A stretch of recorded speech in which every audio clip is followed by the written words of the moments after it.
Welcome to Film Summary. Today, I'm going to explain a psychological thriller war film called Mine.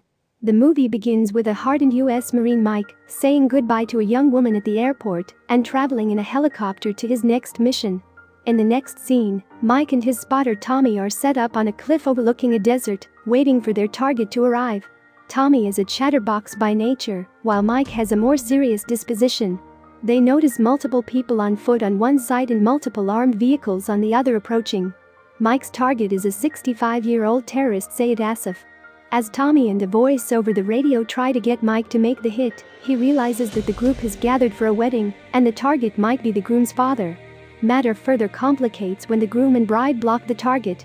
Mike is ordered to take out the groom to get to the target, but he can't bring himself to take an innocent life. Mike lies to his command center that he lost the target. The duo are then spotted by armed men protecting the ceremony. Gunfire follows. The target immediately flees, while Mike and Tommy are forced to retreat as armed men start chasing them. Who would become a terrorist just to guard a wedding couple in the middle of nowhere? While running, they damage their GPS and hide behind a rock formation.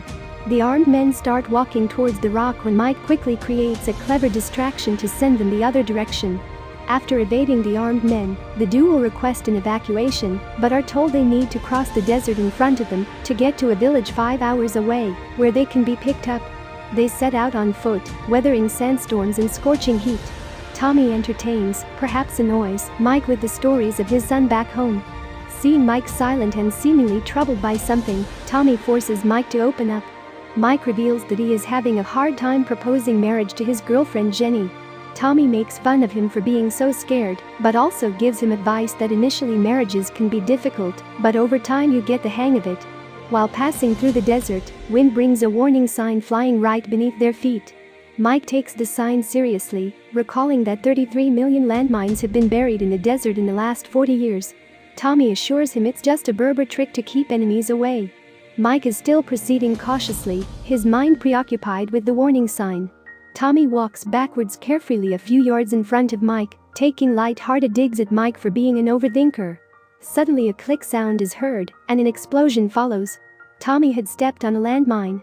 As he goes temporarily deaf, Mike takes a step towards Tommy, and hears another click where his foot just landed. He freezes in shock. The sand from the blast starts to clear out. Tommy has survived the explosion, but his legs below the knees have been amputated. Tommy screams and quivers in pain. Mike, unable to move himself, struggles to calm Tommy down. When nothing seems to work, Mike brings up Tommy's son, which gives him some motivation, and he's able to inject himself with the morphine Marines carry in their front pocket. Tommy then tries to reach his radio, but the pain again takes over him. Seeing his partner in pain, Mike offers to take his foot off the landmine in order to help Tommy. Mike speculates that perhaps the landmine he stepped on is old and defunct. Tommy warns him not to, and in order to dissuade Mike, he pulls out his gun and aims it on his head. He tells Mike that he must survive no matter what and shoots himself. Mike helplessly screams in grief. He is stuck in the desert all by himself, unable to move. He soon gets tired of standing and gets on his one knee. Mike realizes he must somehow fetch the radio lying next to Tommy several yards away. He ties his shoelace to an axe to pull the radio bag towards himself. However, he learns that the radio's battery is dead and the spare is on Tommy's body. Mike is dejected, but thinks of another plan. He makes a makeshift arrangement to charge the radio using solar power. Mike is then able to contact his superiors. He requests immediate evacuation, but he is told that rescue choppers can't fly to his location because of frequent sandstorms. If it all goes well, a convoy will rescue him in about 52 hours. Mike gets frustrated by the response. The major then suggests Mike to try digging a ditch and jumping in it, which would only result in a non-life-threatening limb loss. Mike decides to tough it out and wait for rescue, setting a countdown on his watch. Then, another massive sandstorm hits full force. He manages to wait it out without moving from his spot. Once it's over, the first thing he realizes is that the storm has brought Tommy's body right next to him, yet the radio has drifted too far from his reach. Hours pass by. Mike runs out of water and gets increasingly desperate and at times wonders about shooting himself dead. He then notices a Berber coming towards him, walking in a zigzag. Mike tries to warn him about the landmine, but the Berber imitates his actions, seemingly making fun of him. Mike tries to explain his ordeal to the Berber man, but he insists that Mike must take the next step. He then takes Mike's water flask and disappears into the desert. Completely dehydrated and desperate, Mike proceeds to drink his piss when he notices a little Berber girl coming his way bringing back his water flask. She hands it to Mike, and to his relief, it's full with water. Mike quenches his thirst. Although the girl never speaks, using her toy soldiers, she too seemingly tells Mike that he has to step off the mine and move on. Mike tells her that he can't move and asks the little girl to fetch him his radio, but the girl doesn't understand. Desperate, Mike gets too loud, scaring the girl away. Soon, the night falls and the temperature starts to drop. Mike lights a fire to keep himself warm.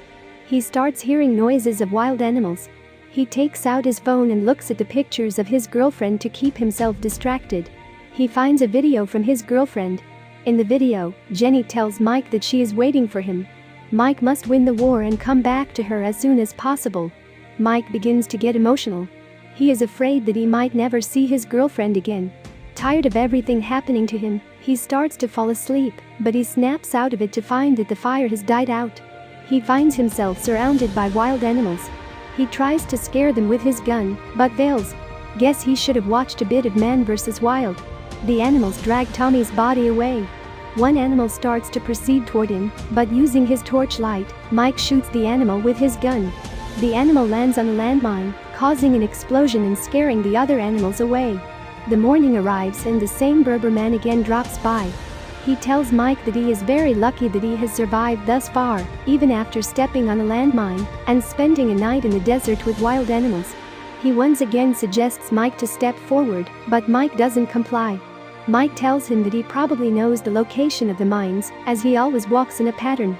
The Berber responds that he doesn't know where the landmines are, and he only walks in a zigzag because it is safer than walking straight. Mike again asks him to fetch his radio. The Berber man finally agrees and brings the radio back to Mike, and then heads on his way. Mike checks his watch, and there's still 24 hours left for the help to arrive. He slowly starts hallucinating. Mike sees Tommy wake up from his death. The imaginary Tommy motivates Mike and tells him that he will get out of this alive. The sun sets again, and Mike starts to think about all the mistakes he has made in his life. He starts regretting leaving his girlfriend Jenny alone and coming to the mission. He again finds himself surrounded by animals. This time even mine explosions do not deter them. Mike aimlessly starts shooting at them in the dark, but the animals still attack him.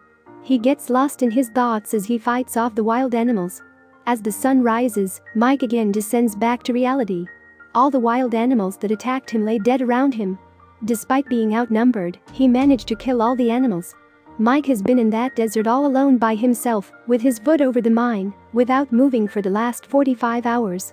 He then receives a communication from his senior who informs him that the rescue team is running late. The senior asks him if he can hold on for 17 hours. Already way past his breaking point, Mike replies that he cannot go any further. The major tells him that there is someone who wants to talk to him.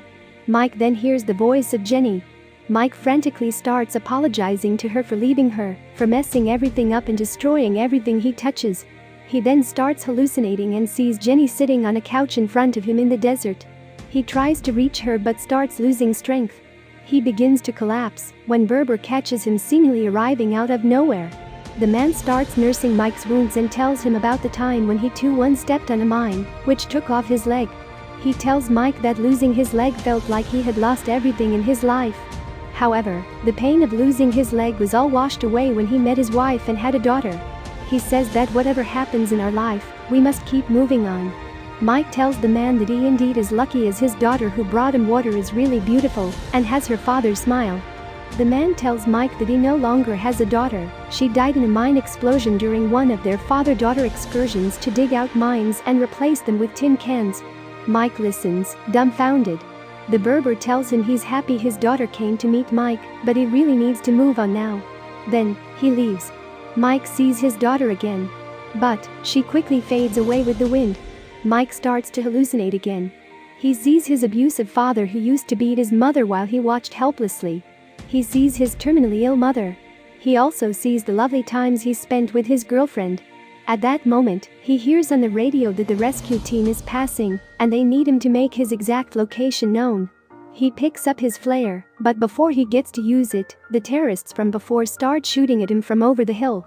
The shooting triggers a mine explosion nearby, which sends the flare flying out of Mike's hand and reach.